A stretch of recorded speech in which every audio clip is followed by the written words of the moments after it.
So here I am with what is probably quite a brief end of February update. It's not been a very quiet month, but it doesn't feel like it's picked up a lot. It's definitely been busier than January. The best news is that I've sold 3 of the candle jars, which made me very excited, I have to say. I was really pleased about that.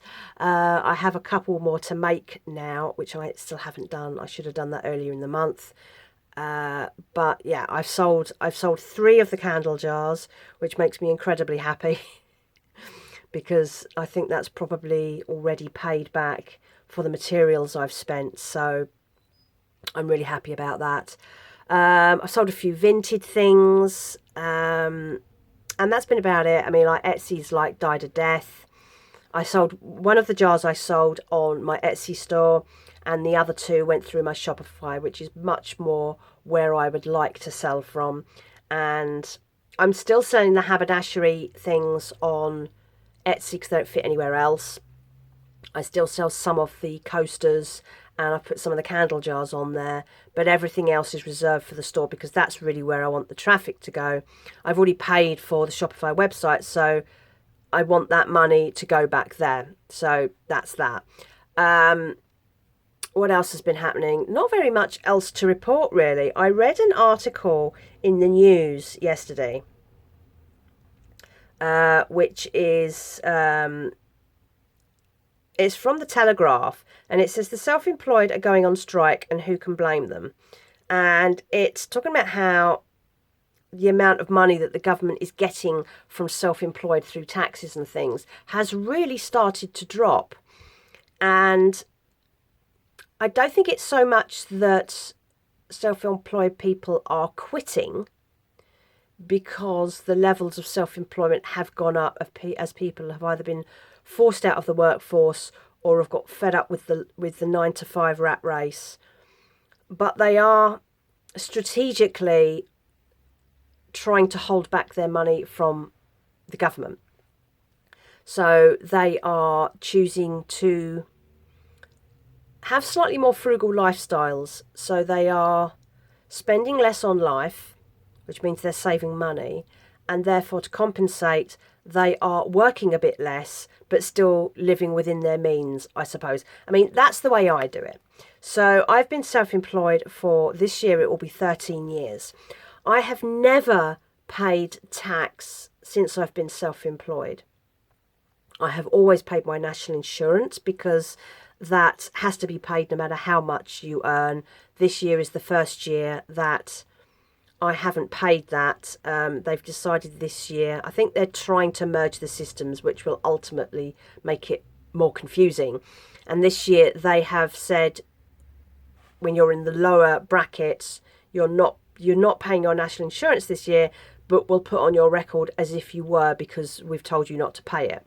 Whether that happens, I hope it does, because I'm only I've only got to pay like 7 more years and I'm paid up to my state pension limit, because I've always paid my national insurance when I've been employed, and then since I've been self-employed because you had to, no matter how much you earn. So I've always kept up with that, but I've never earned enough to pay tax. And there's a whole bunch of reasons for this. So there have been years when I have earned a reasonable amount of money and I've come in over the tax bracket on gross. One of the good things about being self-employed, of course, is that you have expenses. So before I moved my business to my home studio here, I had a studio in town, so I was paying rent, I paid my electricity bill to be there, and all those things were expenses. So at that point I was earning more money. I had my business. I also had a job on the side where I was paid regularly to do regular hours. And all of that was declared, of course, because you have to. But because I was paying out rent and I was making a lot of clothes and things, that all comes with expenses. And there was a lot of driving around because I was doing photo shoots, so there was a lot of mileage. That would bring me right down under the tax barrier.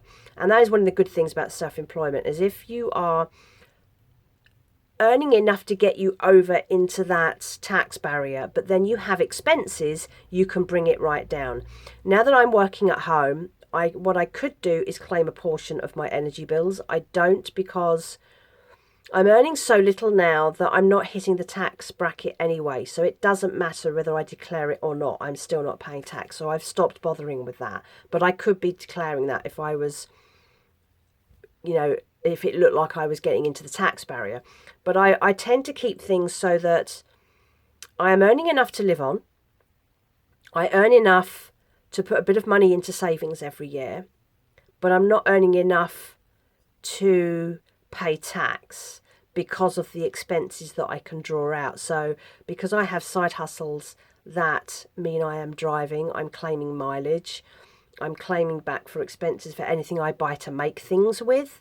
And I don't know if I can claim back pension. I know when I was on Universal Credit, I could knock off pension contributions as income, so that didn't count.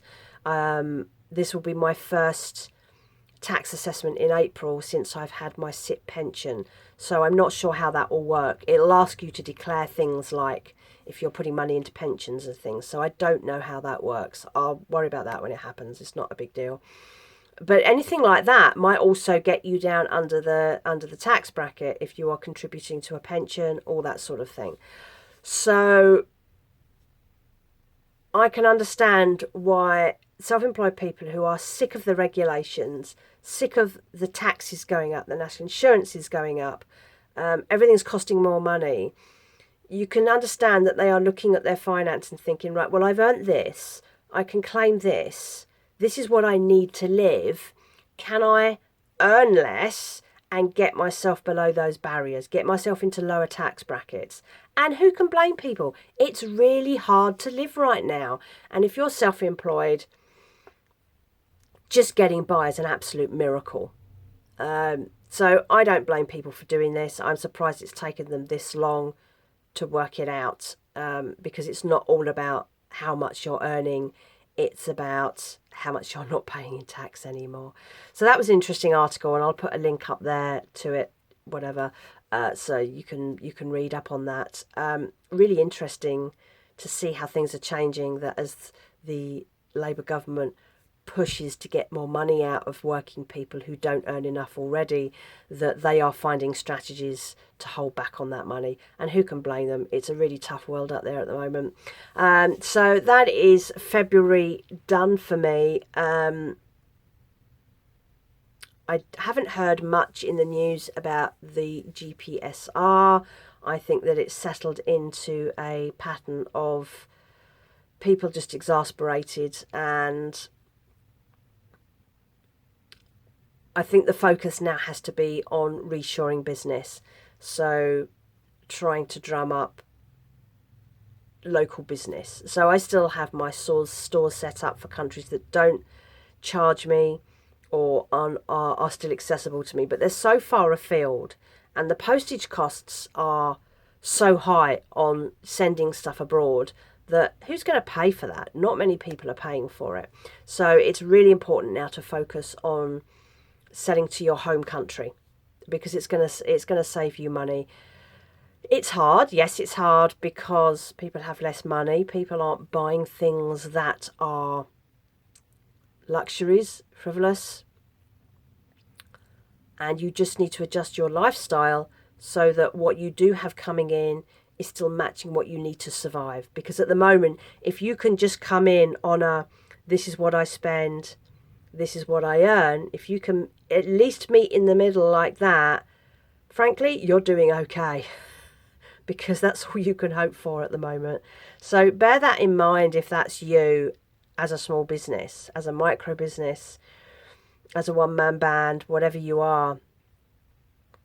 Just hitting a break even is winning right now. And if you can keep doing that in whatever way you need to, do it. That's all I can say.